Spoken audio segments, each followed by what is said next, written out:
வணக்கம் அன்புநெஞ்சங்களே, நான் உங்கள் பாலு. உங்கள் அனைவருக்கும் இனிய விநாயகர் சதுர்த்தி தின நல்வாழ்த்துக்கள். இன்னைக்கு விநாயகர் சதுர்த்தி இல்லையா? எல்லாரும் விநாயகருக்கு கொழுக்கட்டை, சுண்டல் எல்லாம் படைப்பாங்க. நாங்கள் இன்னைக்கு வித்தியாசமாக தேங்காவை சுட்டு படைக்க போகிறோம். அது எப்படி இந்த தேங்காய் சுடுறது அப்படின்னா, எங்கள் ஊரில் அது ரொம்ப ஃபேமஸ். ஆடி மாதம் 1ஆம் தேதி நாங்கள் தேங்காய் சுடுவோம். அதுக்கு ஒரு பெரிய வரலாறு உண்டு, அந்த கதைக்கு நமக்கு வேண்டாம். தேங்காய்க்குள்ளே வெல்லம், அவுள் இதெல்லாம் போட்டு அதெல்லாம் நெருப்பில் சுட்டு அதை வந்து படைப்போம் பிள்ளையாருக்கு. அப்போது அதான் இன்றைக்கி நாங்கள் வித்தியாசமாக பிள்ளையார் சதுர்த்திக்கு படைக்கலான் இருக்கோம். அது எப்படி செய்கிறது, என்னென்னலாம் வேணும் அப்படிங்கிறத இந்த வீடியோவில் டீட்டெயிலாக பாருங்கள். நீங்களும் வீட்டில் இதை செஞ்சு பாருங்கள். தேங்காய் சுடுறதுக்கு நல்ல இளந்தேங்காயாக 2 எடுத்துக்கோங்க. எங்கள் வீட்டில் 2 பசங்க இருக்குன்னா நான் 2 எடுத்துக்கிட்டேன். உங்களுக்கு வீட்டில் எத்தனை பசங்க இருக்காங்களோ அத்தனை தேங்காய் எடுத்துக்கோங்க. ஓகே, அப்போ 2 தேங்காய் எடுத்தாச்சு. அப்புறம் பாசிப்பருப்பு, அப்புறம் எள், அதுக்கப்புறம் பொட்டுக்கல்ல, நாட்டு சர்க்கரை. அதன் பிறகு முக்கியமான பொருள் என்னென்னா அவுள். அதிகமாக அவுள் தான் சேர்க்கணும். இது ஓரளவுக்கு சேர்த்தா போதும், இது ஓரளவுக்கு சேர்த்தா போதும். பொட்டுக்கல்லையும் அவுளும் தான் அதிகம் சேர்ப்பாங்க. அதுக்கு ஏற்ற அளவில் என்ன பண்ணணும், நாட்டு சர்க்கரை அல்லது மண்டை வெல்லம், இந்த மஞ்சள் கலரில் இருக்குள்ள அது சேர்க்கணும். ஒரு 2 தேங்காவுக்கு இதெல்லாம் சேர்ந்து ஒரு 1/4 கிலோ அளவில் இருக்கணும். 1/4 கிலோ அளவில் நீங்கள் சேர்த்துக்கிட்டிங்கன்னா அது நல்லாயிருக்கும். இதையும், அதாவது இந்த பாசி பருப்பையும் இந்த எல்லையும் பொன்னிறமாக வறுத்துடணும். தீச்சிடக்கூடாது, பொன்னிறமாக வாசம் வர மாதிரி வறுத்து எடுத்து வச்சிடணும். வறுத்து எடுத்துகிட்டு இதை வந்து மிக்சியில் போட்டு லைட்டாக ஒரு சின்னதாக ஒரு ஓட்டு ஓட்டினா அப்படியே பொடி பொடியாக ஆகாமல் கரகரன்னு உடஞ்சி வந்துடும். இதை 5ஐயும் மிக்ஸ் பண்ணிவிட்டு இந்த தேங்காவை என்ன பண்ண போகிறோம், இந்த நாரெலாம் எடுத்துட்டு வழுன்னு தேய்ச்சி உருண்டையாக்க போகிறோம். இப்போ பார்த்தீங்கன்னா இந்த மாதிரி முதல்ல தேங்காய் நாரெலாம் எடுத்துடணும். இப்போ 2 தேங்காய் நார் எடுத்தாச்சா? தேங்காய் நார் எடுத்த பிறகு என்னென்னா, இப்போ நல்லா வழுன்னு தேய்க்கணும். இதில் தேய்ங்க, இந்த மாதிரி தேய்க்கணும். தேய்ச்சி முடிச்சு காட்டுறோம்.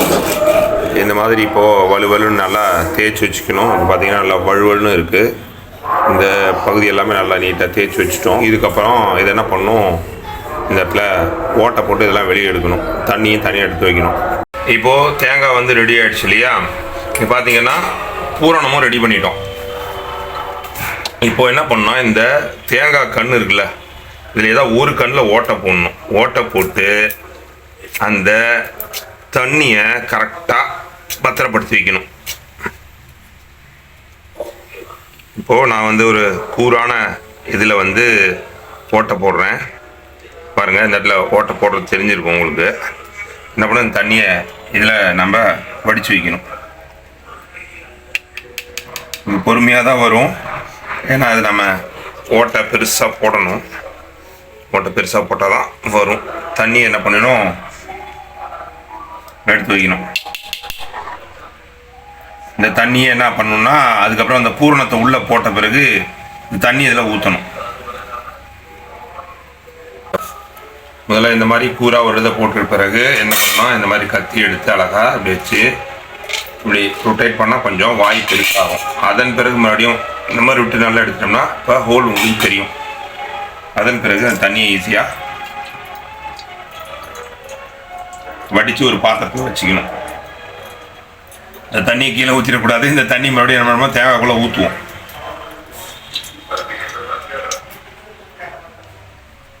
இப்போ எடுத்தாச்சு. இதில் என்னென்னா, இந்த தேங்காய்க்குள்ளே இந்த இதில் இருக்கிற இந்த பூரணத்தை என்ன பண்ணுவோம், எடுத்து ஒவ்வொன்றா போட்டு நம்ம நிரப்பணும். நிரப்பின பிறகு இதுக்கு பேர் அழிஞ்சில் குச்சின்னு பேர். ரொம்ப மருத்துவ குணம் வாய்ந்தது. இதை தான் நாங்கள் தேங்காய் சுடுறதுக்கு பயன்படுத்துவோம்.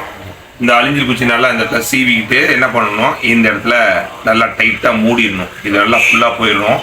போன பிறகு இதை வந்து தேங்காய் வந்து நெருப்பு சுடணும். ஓகே, படிப்படியாக நம்ம செய்ய போகிறோம், பாருங்கள். இப்போது இதை எடுத்தாச்சு. மொத்தம் இந்த 2 தேங்காய்க்குமே எடுத்துட்டோம். அந்த குச்சியோட சைஸுக்கு ஏற்ற மாதிரி தான் ஓட்டை போடணும். இது வந்து மெலிசாக இருக்குது, இது கொஞ்சம் திக்காக இருக்குது இந்த குச்சி. அதற்கு ஏற்ற மாதிரி இது மெலிசாகவும் இது ரொம்ப கொஞ்சம் கனமாகவும் நாங்கள் ஓட்டை போட்டிருக்கிறோம். இப்போ இது என்ன பண்ணணும்னா, இந்த பூரணத்தை எடுத்து இந்த இதில் போடணும். ஆனால் அது கொஞ்சம் நிறைய டைம் எடுக்கும், பொறுமையாக போடணும். இப்படி வச்சுட்டு நாங்கள் அப்படி குத்துவோம். அப்படி இப்போ பார்த்தீங்கன்னா உள்ளே போய்கிட்டே இருக்கும். மறுபடியும் எடுக்கிறோம், நீ போடுறோம், மறுபடியும் அதை உள்ளே தள்ளணும். அதை இப்படி அவல், பொட்டுக்கல்ல, வறுத்த எள்ளு, பாசிப்பயிறு இதெல்லாமே உள்ளே போகும். நாட்டு சர்க்கரை வேலை இருக்கு இல்லையா, இதெல்லாமே உள்ளே இருக்கும். அப்புறம் இதனோட சேர்ந்து நாம் அந்த தேங்காய் தண்ணியும் உள்ளே ஊற்றணும். இதெல்லாம் உள்ளே சேர்ந்து இதை நெருப்பில் சுடும்போது ரொம்ப அற்புதமாக வெந்து அது தனி ருசியை தரும். இப்போது இதுக்குள்ளே நிறைய பூரணத்தை போட்டாச்சு. இதுக்குள்ளே இந்த தேங்காய் தண்ணியை ஊற்றணும்.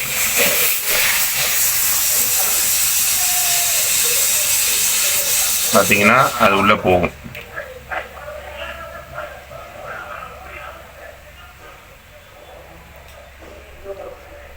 ஊற்றிட்டு அப்புறம் கொஞ்சம் மறுபடியும் பூரணத்தை போட்டு நிரப்பணும். நல்லா முக்கால்வாசி போன பிறகு தண்ணி ஊற்றினீங்கன்னா இன்னும் கொஞ்சம் அது மெல்ட் ஆகி உள்ளே இடம் கொடுக்கும். அப்புறம் மறுபடியும் போட்டு நிரப்பணும். இப்போது நான் 2வது டைம் தண்ணி ஊற்றுறேன், தேங்காய் தண்ணி. மறுபடியும் உள்ளே இறங்குது. இப்படி நல்லா இப்படி வர அளவுக்கு வந்துச்சுன்னா அதுக்கப்புறம் நம்ம உள்ளே எதுவும் போட தேவையில்லை. அதாவது ஃபில் ஆகிடுச்சு அப்படின்னு அர்த்தம். அவ்வளோதான். இதுக்கப்புறம் என்ன பண்ணணும்னா குச்சை வச்சு கரெக்டாக லாக் பண்ணிடணும். அவ்வளோதான். லாக் பண்ணிட்டோம்னா அது தண்ணி வெளியே வராது. இப்போது இது ரெடி. இந்த தேங்காய் ரெடி ஆகிடுச்சு. இது என்ன பண்ணணும், நெருப்பில் நம்ம சுடணும். ஸோ இதையும் ரெடி பண்ணிடலாம். ரெடி பண்ணிவிட்டு எப்படி சொல்கிறதுன்னு காமிக்கிறேன். இப்போது நாங்கள் என்ன பண்ணியாச்சு, அந்த குச்சியெல்லாம் அழகாக உள்ளே சொருவி சுற்றிலும் மஞ்சள் பூசி இது தயார் பண்ணிட்டோம். இனி என்ன பண்ண போகிறோம், இதை போய் சுட போகிறோம். ஒரு நெருப்பு ஒரு இடத்துல வச்சு நம்ம அழகாக சுற்றி சுடணும். எப்படி சுடுறதுன்னு பார்க்கலாம் வாங்க. அப்போ இந்த மாதிரி நம்ம சுட ஆரம்பிச்சிடணும். அந்த அனலில் நல்லா சுற்றி காமிக்கணும்.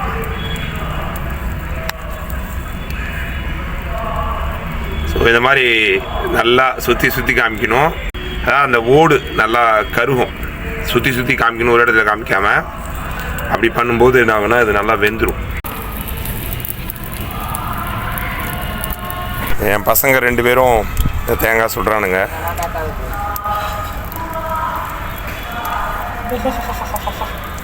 ஆக்சுவலி குச்சி நீளமாக இருக்கணும், இது கை சுடும். என்கிட்ட குச்சி நீளமாக இல்லை, ஏன்னா எங்கள் ஊர்லேருந்து இது எடுத்துகிட்டு வந்தேன் இந்த குச்சை. பாருங்க, இந்த மாதிரி ரெடியாதா, இதெல்லாம் நல்லா வெந்துடும்.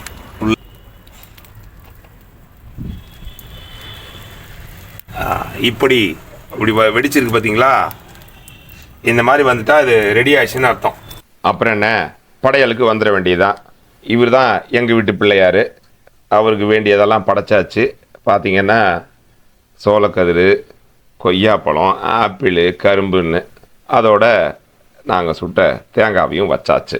நல்லா படைச்சி கும்பிட்டாச்சு. அதுக்கப்புறம் என்ன, உடைக்க வேண்டியதான், வெட்டி சாப்பிட வேண்டியது. ரெடி ஆயிடுச்சு. இதை நாங்கள் கட் பண்ணுறோம். பாருங்கள் எப்படி இருக்குன்னு. இந்த ஓடெல்லாம் எடுத்தாச்சு. படைச்சி முடிச்ச பிறகு இதுதாங்க இந்த பூரணம்லாம் உள்ளே இருக்குது பாருங்கள். இதை சாப்பிட்டா செம்மையாக இருக்கும். உங்கள் வீட்லேயும் செஞ்சு பாருங்கள். விநாயகர் சதுர்த்தி தின வாழ்த்துக்கள்.